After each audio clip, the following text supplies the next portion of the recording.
Hey, Hi there. hi, hello. Can you hear me well? Yep. Yeah, all good. You well?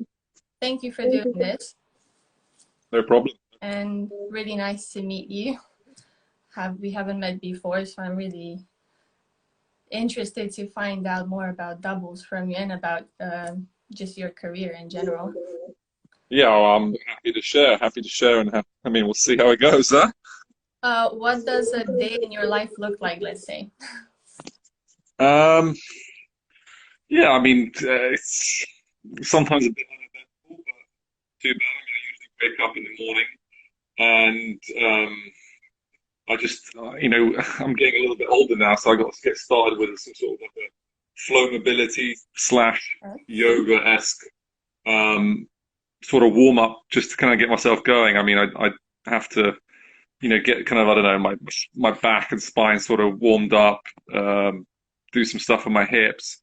So yeah, that's usually how I kind of how I start my day, and then going to have breakfast, everything like that, and then I just head to the tennis courts. And usually my first sort of any sort of treatment, kind of not treatment, but work is sort of a flow mobility. Like I really focus a lot on my hips because I mean, as you know.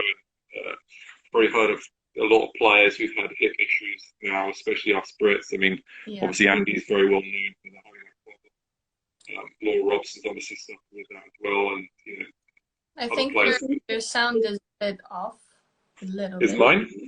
The sound just it's a bit. Okay. Yeah, that's really Is good. that better? Yeah, sorry. So okay, yeah. And so I'll just do like loads of hip exercises and it's all kind of like core. I don't even know, core, hip, wrist, all these kind of joint exercises to get myself. It's almost like a prehab, but at the same time, a bit of a fitness session as well How before I long even does play that take? tennis. That probably takes, depending on how lazy I feel, it's somewhere between 40 minutes and an hour. And if you're So, lazy, let's say on the day, well, yeah, that's what I'm saying. Is if I'm ah, lazy, it's 40 minutes. forty If I'm minutes. feeling determined, it's an hour. Okay. Um, And then, I mean, I usually have like a tennis session in there for about 2 hours, and it's just a question of what my fitness entails. So some days, probably every other day, I do like a weight session, which will be after tennis. Sometimes I just do a speed session, which is maybe only 15, 20 minutes before tennis. And then other times I'll just do like a bike workout, um, on interval sessions on like the Watt bike or something like that. So, um, it really just kind of depends on how I feel. Also, I think nowadays, also at my age, it's not so much about going out there and killing yourself, but it's just kind of figuring out how your body feels and what it can take. And And I just think I've kind of almost got to rely on my own judgment a little bit nowadays. you've talked about your the hip flexibility and just making sure that everything's okay in that department. Let's say, I don't think a lot of people realize that in doubles, you can get hip problems as well, even though it might seem that it's a bit more static or that people don't, it's not as physical. But if you can say a little bit about why it's so demanding, even in doubles, which you specialize in. I think the main thing is it's so much. It's the fact that you're going side to side is one issue, but I think it's the fact that you've also got um, it's that quick change of direction, specifically after a split step. So if you think that when you return, you do a split step, and then obviously you've got to change direction pretty quickly. And as a doubles player, when you're at the net, that happens a lot. Now, obviously, singles players have different demands on their bodies, but as a doubles player, I think personally, for me, that seems to be the biggest problem because I've actually noticed that when I'm doing my tennis sessions and it's a lot of sort of reactive things at the net where someone is, hitting to the side of you and you've got to quickly, react to that one side, then get back into position. That's where I find that doing even something like 15, 20 minutes consistently of that causes my hips, especially my right hip, to cause me problems. I actually find that when I hit from the back of the court, yes, granted I'm in one corner, so I'm not moving as much as a singles guy would. I don't actually find that as demanding because I don't feel like it's as sharp a movement as it is as at the net. So I think personally for me, um, when I'm at the net and doing those sharp movements there, coming out of I formation and trying Yeah. to quickly react, that's where my hips seem to really take the most strain. So I think everybody's body is very different as well. I mean, some people will be more susceptible based on their genetics. But I'm also a big guy, Yeah. I'm not It the has to do with lightest height guy in as the well. world. Yeah, so those kind of things are going to have a bigger toll on my body than other people's maybe. And just so people understand a little bit, who moves more in doubles? In doubles, Mm-hmm. Between the as baseline player opposed and as the in net player. like which position? Between the baseline player and the net player, let's say. Because you see, let's say you go and have a look at people playing, let's say at club level and even juniors. You have a look at them, and often the net player is just standing there, and they, Yeah, yeah, yeah, I definitely see what you mean. I think, when you get to the kind of the more competitive level of doubles, the doubles guy who's at the net, it's his responsibility to put pressure. I think mm-hmm. if you watch doubles at the highest level, these people are, the guy at the net is always looking to move. He's poaching, he's faking. If he stands still, he's letting his partner down, if I'm being completely honest. And I think, if you watch specifically a lot of the British doubles guys, and I think of someone like a Joe Salisbury, I think of Neil Skupski, Jamie Murray, obviously exceptional at that. They're always moving, they're faking, they're trying to put pressure on the opponent, because if the other opponent gets into a cross-court rally where he knows that the guy at the net is not going to do anything, Mm-hmm. It puts his own partner at a disadvantage. So I have seen that, at maybe club level where a guy doesn't really want to be, you know, too active because he's nervous that or she is nervous that they're going to get passed down the line. And I think that's an error. I think sometimes it's a big improvement that club players can make, because sometimes we think too short term, in the sense that if I move and my opponent passes me down the line, you've lost that 1 point. Granted, that's true. But if you make that move, you also have to think about the effect that's had on your opponent for future points. And that person next time thinks, oh, you know what? My opponent's going to move. I have to do more if I want to hit cross court, because he might take the middle.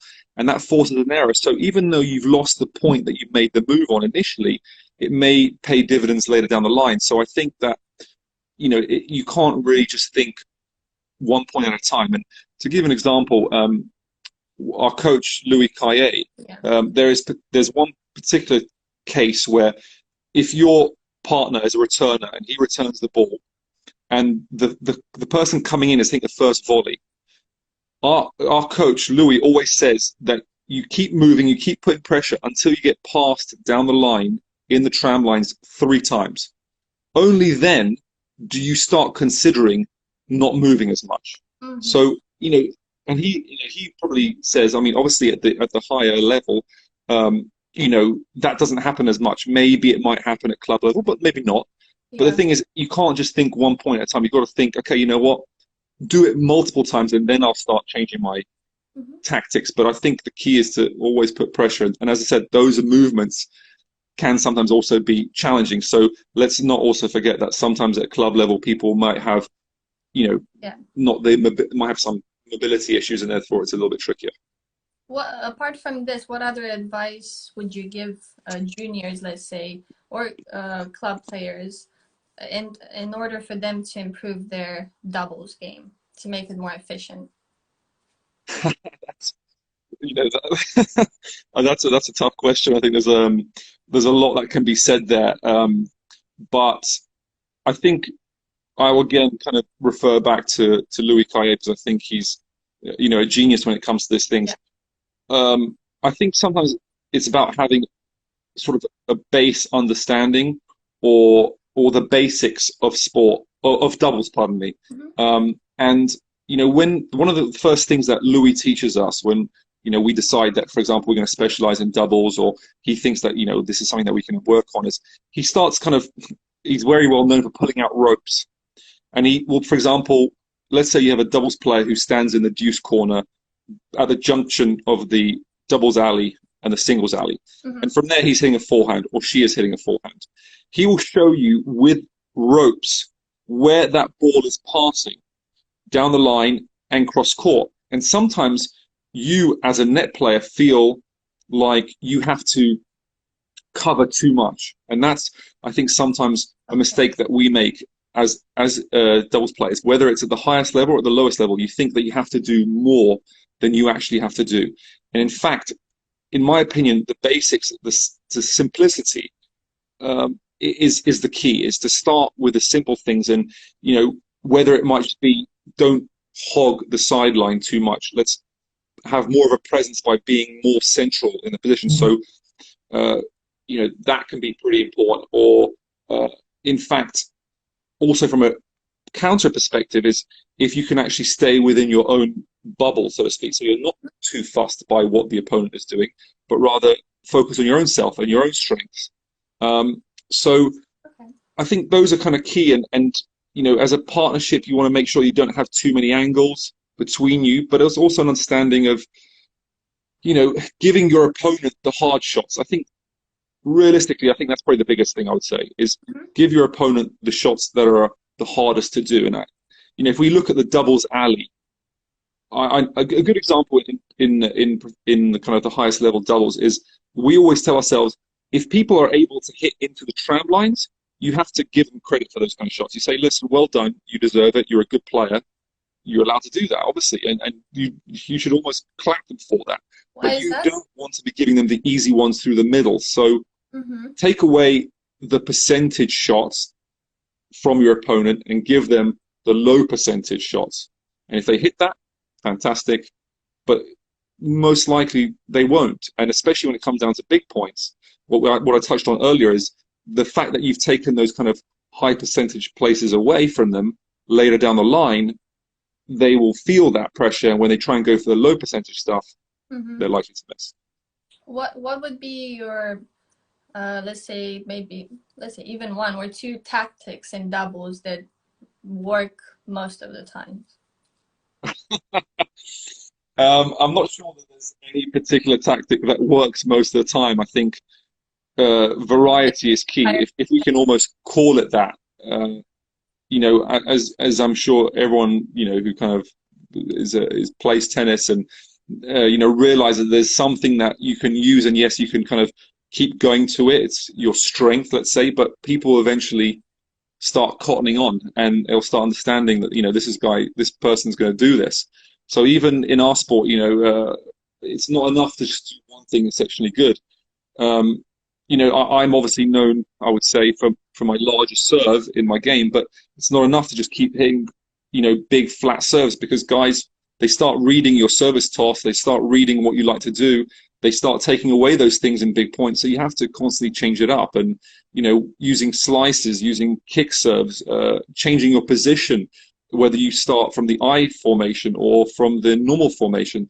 Those things are important, because that constant change will throw people off. Just going back a little bit into what you were saying, that Louis kind of helps you decide whether you could be a doubles player, right? When did you came to that realization, let's say, that you want to play more doubles than singles, or you're going to specialize in that? Yeah, I mean, it's not always an easy decision to make. And, I think I played, I was kind of focusing on my singles realistically only for about 9 months. And in a sense, I was actually very lucky, because I was playing with a guy called Chris Eaton, who was a very good friend of mine and also a very good doubles player. And we had really kind of, from the time that I graduated in college, we really won a lot of futures events, and my doubles was really taking off more so than my singles. In the back of my mind, I also knew that I'd had a lot of injuries through my college career and after college, and the toll that it takes on my body personally was always going to be tough. But I think it's also the fact that Louis believed in me. That, if I'm being completely honest, that was one of the biggest things. I had people that, had faith in my abilities as a singles player, but not to the level that when I spoke to Louis, he was saying, listen, Dom, I really believe that you can do something in doubles. And I feel like if we work together, I can get you to inside top 50 at least, and if not further. And if you follow sort of his way of thinking, his tactics, his strategies for doubles, we can even progress further and further. So, here I was listening to a guy who's well known in the sport, not only for his doubles expertise, but also his singles expertise. And he's telling me, listen, you should go down this route. It's it gave me a kind of a confidence to believe that that's possible. So, yeah, I So think that was the main factor? sorry. Was he the main factor in that decision for you? I would say that was a large percentage of it. Whether it's the main thing, I wouldn't say so. I think there's other factors in terms of the fact that you've got a good doubles partner that you can kind of build with. The fact that, it might help with, for example, if I'm being completely honest, with funding situations. The fact that, did I actually believe that as a singles player I could get to the Grand Slams and win some big events on the ATP? Hmm. I would, if I'm being completely honest, I thought that, maybe that wasn't going to be the future for me. And I wanted to be at the highest level, no matter what it was. If it was singles or doubles, you want to be at the top. Yeah. That was for me the case. So, but the fact that Louis believed in me, that was a massive thing. So, he deserves a lot of credit for that, or that's an important part to my career. When did you feel like it really kicked off for you in doubles? Uh, to be honest, I think it had to probably be that my first Wimbledon with Chris Eaton. I mean, um, obviously we'd been doing really well at the futures levels, and we'd won I think maybe a challenger together as well. And luckily the LTA kind of saw that we were doing well and gave us a wild card to Wimbledon and the grass court events. And we didn't start very well, but at our first Wimbledon, we ended up making the third round and defeating the number one seeds in the second round. And that was just like rocket fuel, I would say, for my doubles and my hopes and dreams in doubles, should I say, because I actually believed, wow, this could lead to something, and to do it with one of your best friends in Chris Eaton, I thought it was an amazing feeling for me. So that's where I really started believing that, there's maybe a hope for me in this sport. And at the highest level, I mean, not going to try and say that, I knew that I was going to be someone that could play at a competitive level, but after those results, we start thinking, okay, hold on a second, Mhm. this could be something special. So that was big for me. You said that you realized that maybe you wouldn't be at the same level in singles that you could be in doubles, right? But Yeah. what's the difference between, let's say, being top 10 or top 20 in doubles and top 10 and top 20 in singles? What's the difference in training? If in like in I right. think I think I think in both cases, it really is. I would say what's between the ears. It's your mentality. If you look at obviously you have the odd case of just extreme talents, and those people do exist. But I think I think I almost don't want to, I think the people that are mentally strong, the people who are just desperate to win, the people who believe in themselves, the people who under pressure are able to perform at their highest level, the people that make the biggest sacrifices, those are the people that more consistently reach the top. And I think that's the key, is the people who you know go above and beyond than everyone else, and even themselves. Those are the people that I think you know go the furthest, and I think that's really the key. Of course, you need to have the right support kind of staff, the right people behind you who are going to always help you, and whether it might be fitness trainers, tennis coaches, the federation perhaps. But I think all those factors are important, but I think it's just the will, the belief in yourself, and that will take you a lot further than talent sometimes does. Not always, but sometimes. Uh, do you consider yourself to be more of a talented player or a hardworking player? Yeah, Or that's. combination I don't of even know how both? to answer that. I think I would say that I would like to think of myself more as a disciplined player. I don't know if it's. I think you can always think I could always work hard. I've always feel like I won't have too many regrets. I think I make a great effort of what I do. I wouldn't say I'm the most talented guy because there are guys who I watch out there and I'm like, wow, those guys can do things that I only could dream of doing. Um, when it comes to, you look at someone like, Jamie Murray and his hands and Joe Salisbury, his athleticism, his ability to read the game.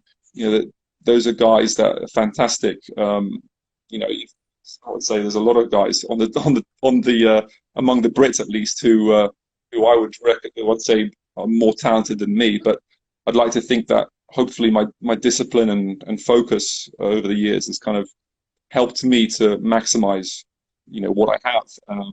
And then also I think the fact that I've had help along the way from the likes of the LTA, from the likes of Louis, and from the likes of Leon Smith and the other guys on the kind of GB circuit, whether it be my Davis Cup teammates or anything like that, they've really helped me and achieve my kind of highs and of the sport.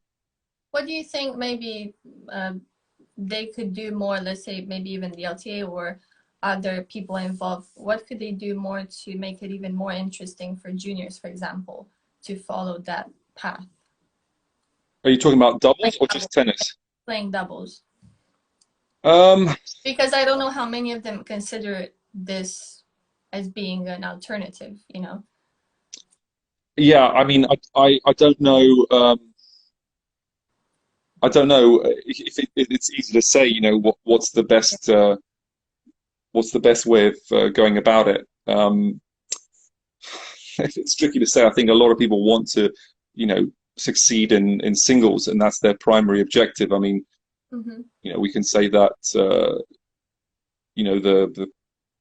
prestige of the tennis is with singles, and whenever people think of the greatest players, they're all singles players. So I think doubles has got definitely a role to play, and the fact that you can enjoy yourself playing with your teammate, I think that's important because you're not by yourself only, and I think that's the thing that to encourage is that you're not in it by yourself when you play doubles.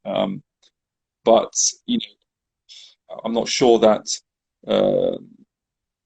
I think the LTA do a lot to support doubles players. If I'm being completely honest, I think way more than most federations. So we should be very grateful for that. But I don't know if that's something that we should start with, from a young age. But I definitely think that that's an element that should be incorporated alongside their singles to benefit their whole game as a whole, not just to say, specialize in this, specialize in that. I think you'll see that there's a lot of young guys nowadays, top players. They play a lot of doubles. The likes of Shapovalov, for example. He plays a lot of doubles because it will help him. Yeah. In what way does it help you, do you think? I think the net game is important. I mean, we've seen people like Rafa Nadal, for example. He was obviously exceptional at the back, but even he started to come to the net a little bit more, to try and finish off points a little bit sooner. We see the likes of someone like an Auger Aliassime. He is an exceptionally all-rounded player, and I think the fact that you can play a little bit at the net, gives you a lot of strength to, kind of, I don't know, find different aspects of or different ways of winning, so that you have a plan A, a plan B, perhaps, but also kind of throws your opponent off a little bit in how you can win points.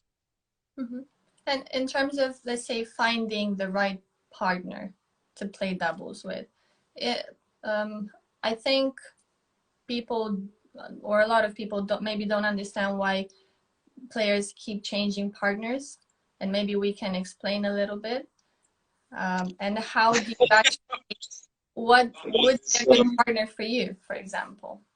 What do you expect? I think changing partners is always going to be a problem because it's just, whether it's like a relationship, sadly, or rightly or wrongly, I don't know how you want to look at it, but sometimes people gel, sometimes they don't. Sadly, I've got to say, in this sport, there's a lot of egos flying around. So when things don't go your way, it's very easy to blame other things apart from yourself, Yeah. and but at the same time, a lot of people think the grass is greener on the other side. So, if I were to partner that person instead of this person, suddenly things will go better for me. So, um, I don't know. I wish it was easy to say, oh, we should all stick together, but that's not quite how the sport works. So, yeah. A lot of people are commenting, and I think they're wanting you to start playing golf and football and things. Yeah, I think I'm reading that the boys are always like to rip me about my golf game. Oh, Um, I well, I mean, I think this year, especially with the lockdown, I really kind of got interested in playing golf. So now they all say that I think play way more golf yeah. than I do tennis, which is not true. But um, I think deep down they're all jealous that they don't have the time to play it as much as I do. Yeah. Will you be playing a tournament anytime soon, like Nadal has? Yeah, probably not. I don't think I'm at that level yet, but Okay. fingers crossed. Who knows? What would you look for in a doubles partner? Um, I think at What? the end of the day, you've got to have someone that you enjoy playing with. So someone, and it's not just about who you play with, but who you can travel with. You spend a lot of time on the court, off the court with them, and you want to travel with someone who complements not only who you are on the court as a player, but who you are as a person. If there's someone that enjoys the trainings and likes to have a good laugh, but also is competitive, you got it. That's important as well. So I think those are important things. I think sometimes you may have great players who play with each other, but let's be honest, they just don't really like each other. That Mhm. probably doesn't bode well for their career as a pair. So those things are important, but I think everyone has a certain thing that they look for, whether it's I want to play with a lefty or a righty, whether it's I want to play with someone who plays on the ad court and I play on the deuce court, or whether it's someone that I can go and have a glass of wine at dinner with. Those are all very kind of personal to you, and it's just what you feel Mhm. is important to get the best out of yourself. Just to interrupt a bit, because everyone's asking a lot about golf, are you playing golf even tomorrow?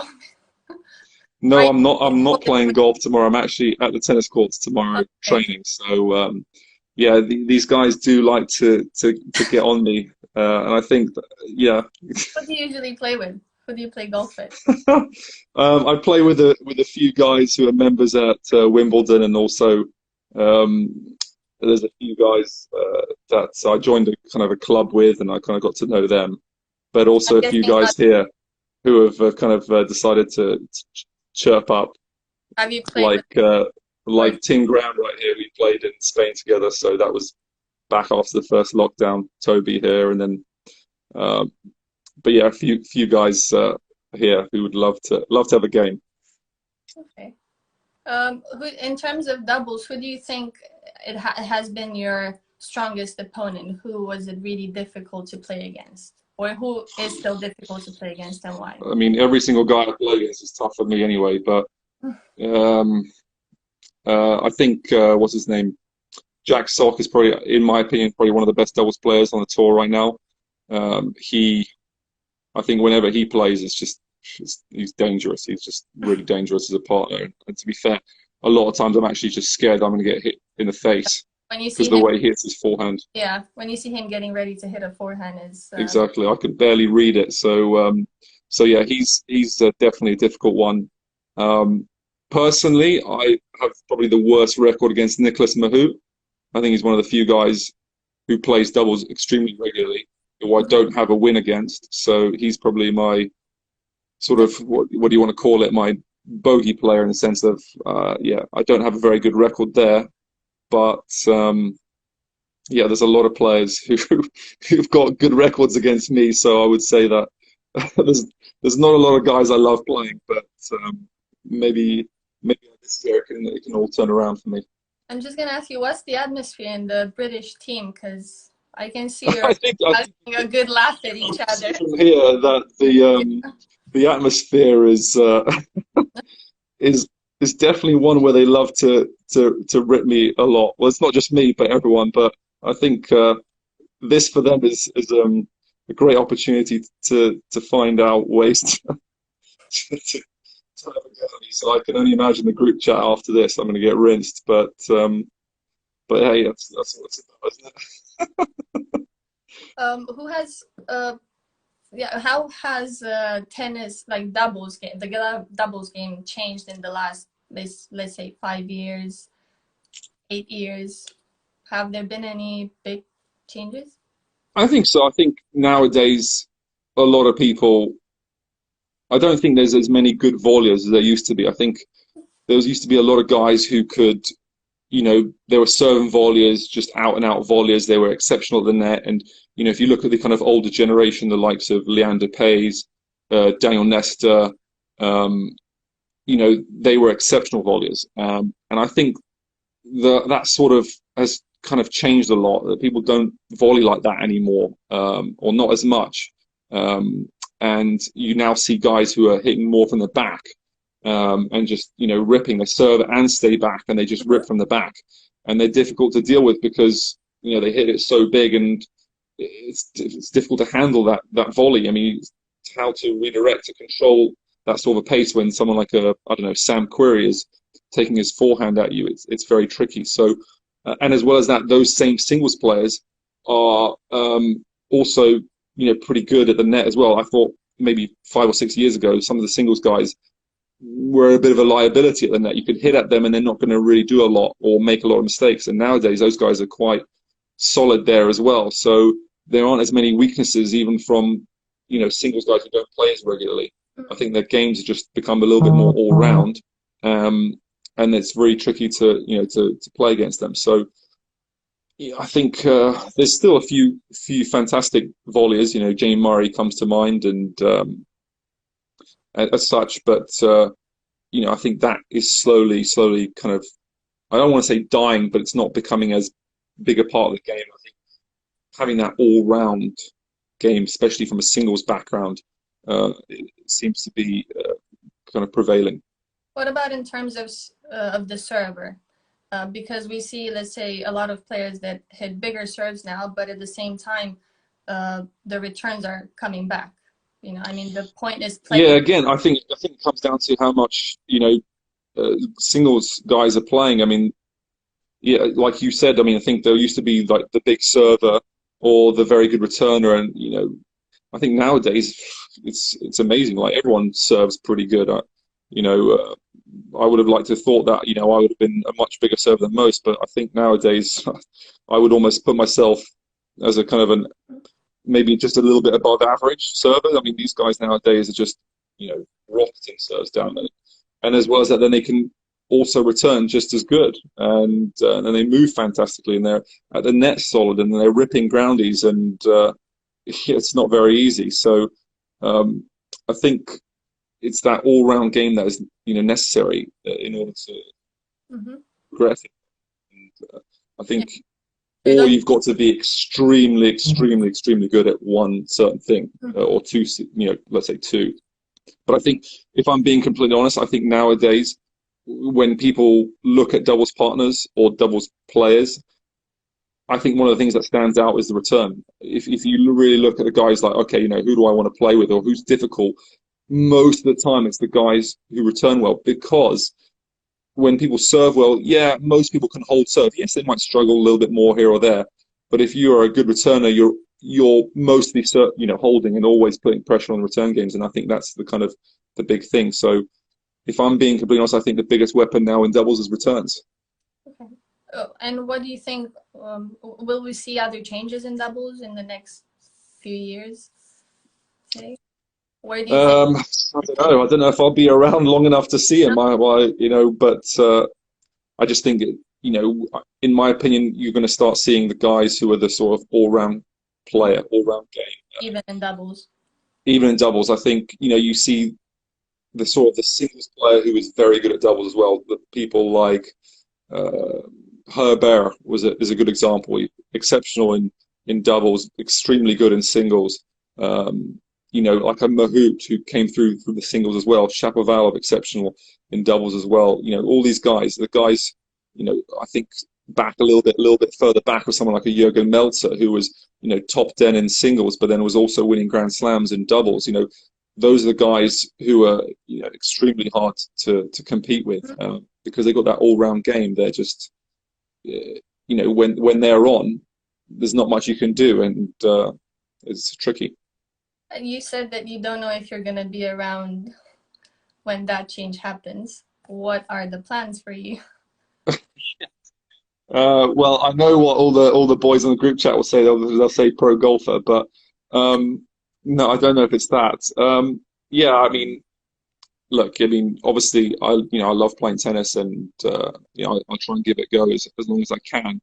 But I also know that, I think for me specifically, you know, it takes quite a lot out of my body personally. I get a lot of injuries, and it's Mhm. always something that, there's always niggles, and eventually it'll catch up to me where, it won't be something that I can keep doing for that much longer. But yeah, who knows what the future Are you will aiming for entail. a certain ranking or a certain result? Is that my goal, you mean? Hmm. I mean, I think for me, I personally, I don't have ranking goals as goals. I think for me is tournament victories and trying to win a Grand Slam. Those are for me the most important things, because um, I think obviously if you're world number one, that's fantastic. Don't get me wrong, that's something I would dream of only, achieving. But I think people will remember, or at least I would like to be remembered more for winning a Grand Slam, winning a Wimbledon, more so than a world number one. Now, you could say, well, it takes more consistency and it takes more to achieve a world number one. And maybe, if I'm being completely honest, it's a belief that stems from the fact that it's you need to be great week in, week out, and that's a very difficult thing to achieve.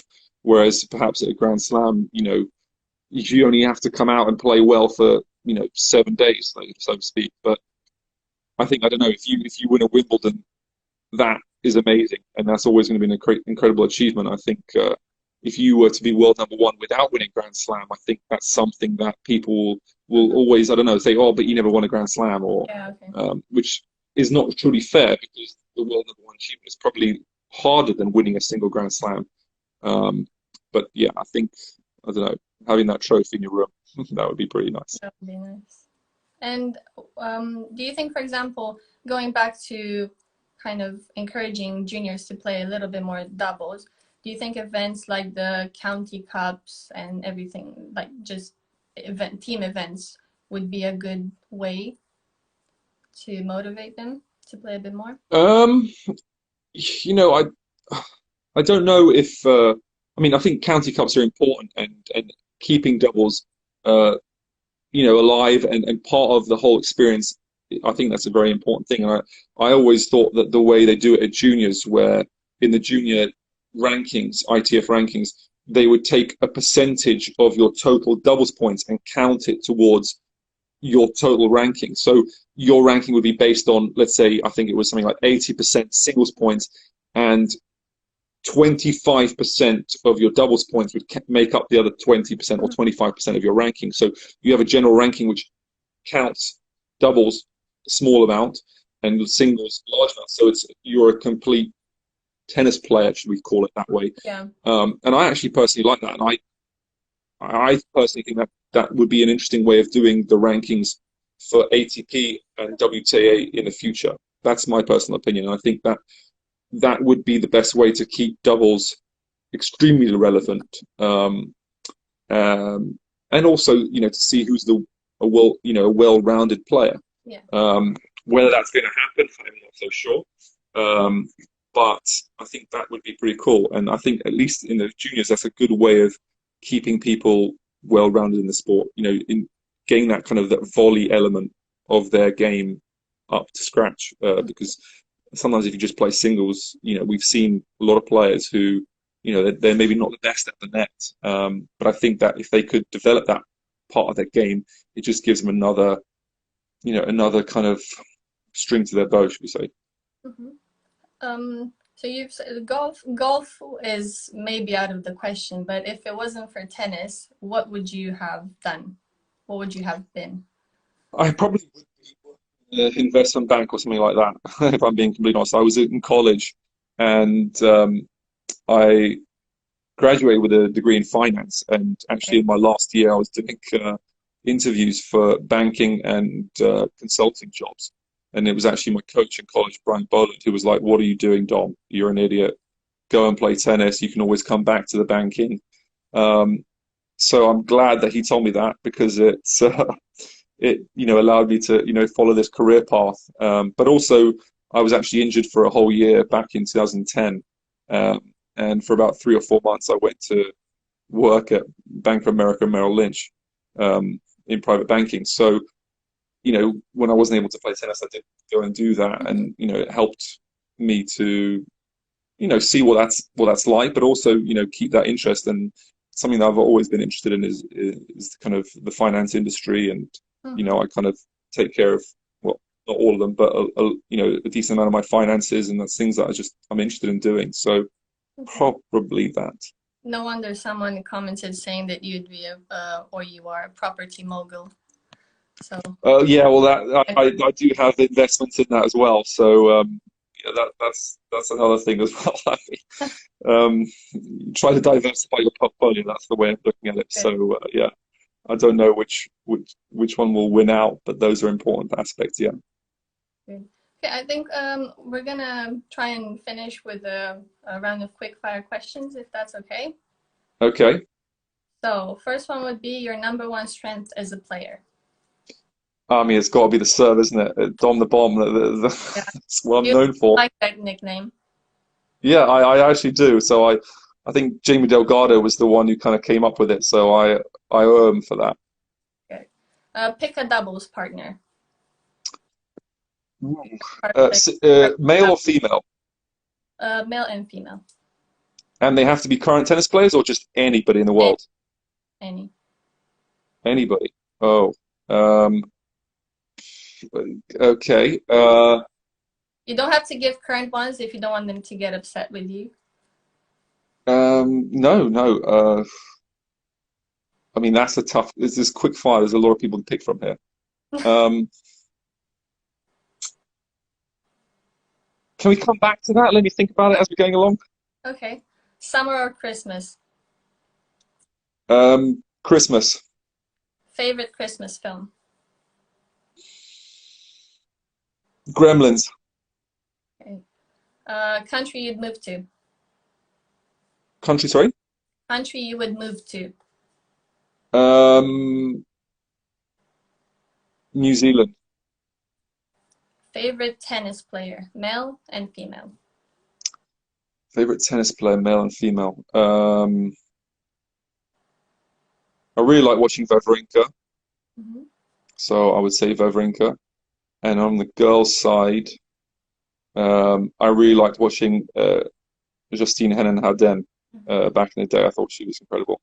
I agree. That was my role model. That was her. Okay, now I want you to associate an animal to the following players. Okay. Andy Murray, And Andy Murray, Weasel. Harriet Dart, Um, Harriet Dart, Squirrel. Dan Evans, Chipmunk. nice, Heather Watson, Heather Watson. uh,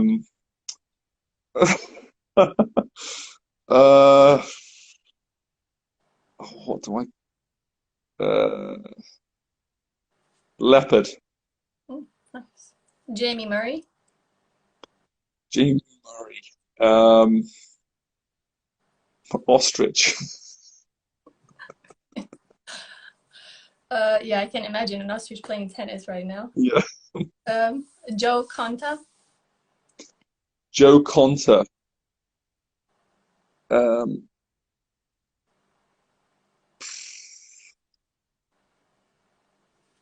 Rhino.